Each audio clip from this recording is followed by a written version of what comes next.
Hey guys, welcome back to the channel. As you guys can see, we are in the shop today. We were actually working on the Corvette today, and what we're working on is a new battery. As you guys might know, a few years ago I installed one of those racing batteries. I'll have that video up above. And long story short, since I really don't race the car all that much, it's not worth dealing with the hassles of dealing with a racing battery. And what I mean by that is I have a 17-pound AGM battery in the car, and they weigh half as much as stock, but they discharge all the time. And I've killed a second one of them, and each one of those batteries is between $200 and $300. Now I was able to warranty out the first battery, but I think I still end up spending $150 with shipping and all that. So I'm probably $450 at least on new batteries of this racing brand. I'm not going to buy another one. I've just decided the fact that I'll have to deal with the weight penalty of the 14 pounds or whatever it is. I really don't care. But so I went and bought a new lead acid battery. I'm going to put that in the back of the Corvette today. As you guys can see, I have a Everstar. It's a T5, that are Max T5 brand. It's 650 cold cranking amps and it's 800 cranking amps. So as you guys know, this is a battery from Walmart. Everstar is a Walmart brand. You guys usually know that I buy all of my batteries from AutoZone, but guys, I saw a thread on here where guys said the battery from AutoZone and the battery from Walmart are actually the same. They're just colored a little bit differently, and they are the same weight, the same spec, the same height, as well as the same cranking and cold cranking amps, all that. Just the Walmart price is a lot better. And actually, I think AutoZone gives you a 2-year warranty. Walmart gives you a 3-year warranty. So I was like, well, you know what? Since we're trying to save a little bit of money around here, I'll go ahead and buy the battery from Walmart. This battery was $149 from Walmart. That same battery at AutoZone today was listed for $224. So that's a saving of almost $75 for the same battery, and we got a better warranty from it. So here is the AGM racing battery that we got down there. It kind of hurts for me to take this out, but everything should line up. So we have the positive side on the left side, and we have the negative on the right side, so that should work out just fine. And we're gonna have to figure out some kind of mounting system for this. Plus, the other thing is we're going to worry about, this battery is vented, so you guys will see a little hole in the side. I have ordered a kit from Dorman to hopefully get that to work. All right, so here's the 17-pound battery, like we were saying. Pretty much I've killed another one of these. And what I mean by that is I went to a car event last weekend, and thankfully I did not turn the car off on the way home, because if I had, the car would have died in place.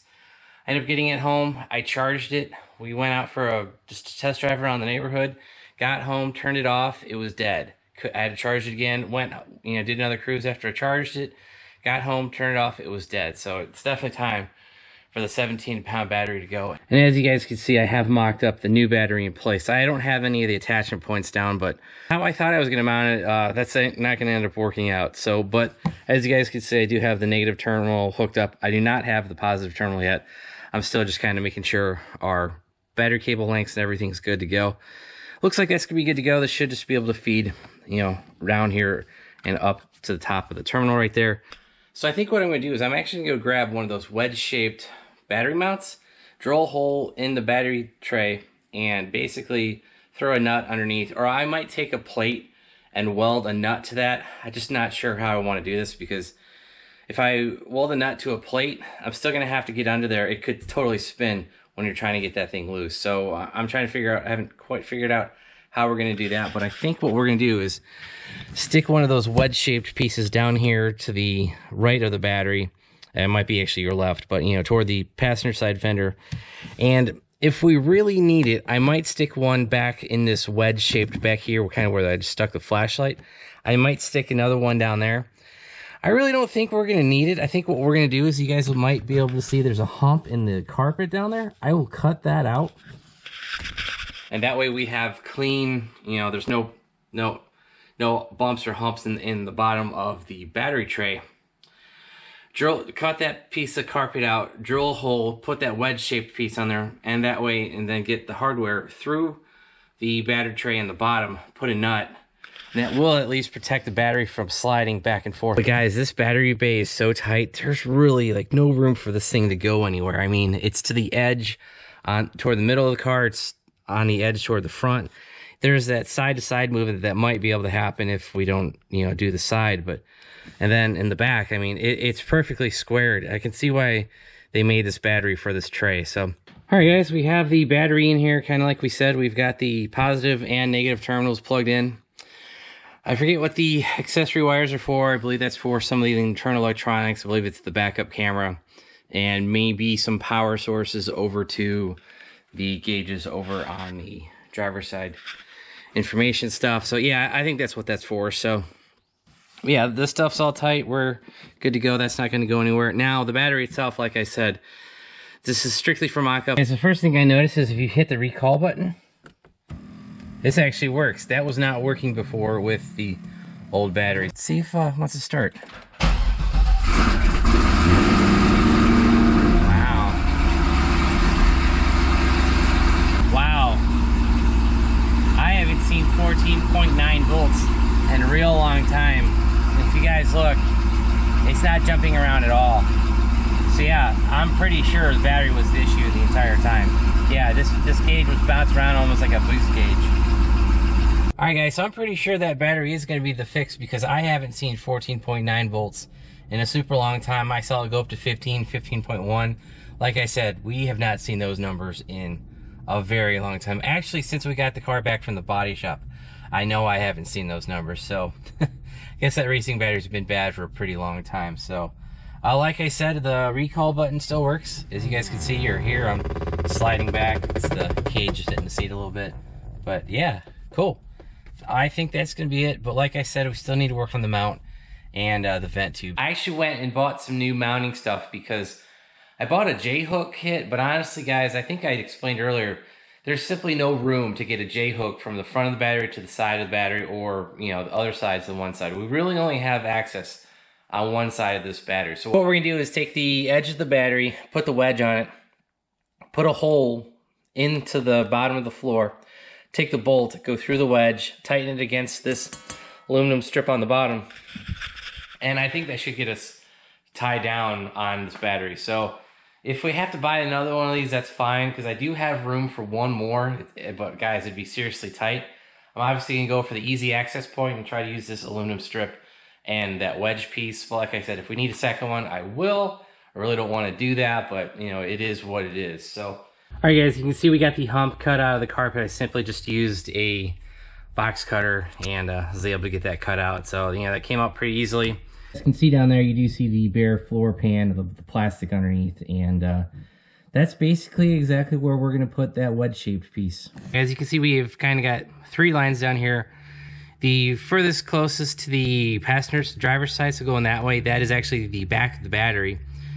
Then you kind of see a little half X right there, kind of a T, part of a T. So this battery tray is just about 7 inches wide, so I marked that at 3.5, and then that mark, the other mark, is actually 3/4 out from the edge of the battery. So that's gonna be like right in the middle of our hole for the tie down. So that should be good to get this battery nice and secure. And like I said, I'll get this top hole drilled first. We'll get the aluminum trimmed down, like I said, and we'll put that underneath.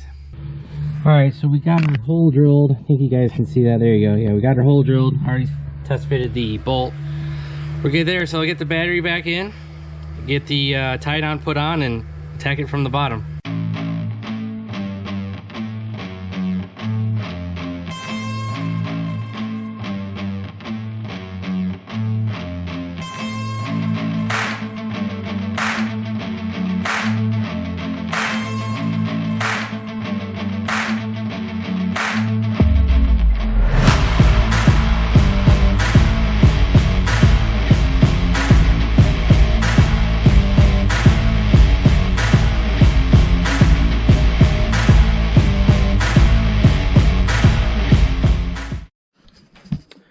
Alright guys, you can see the battery's in there. I'm not sure if you can see down there, you probably can't, but the battery tie down is tightened down.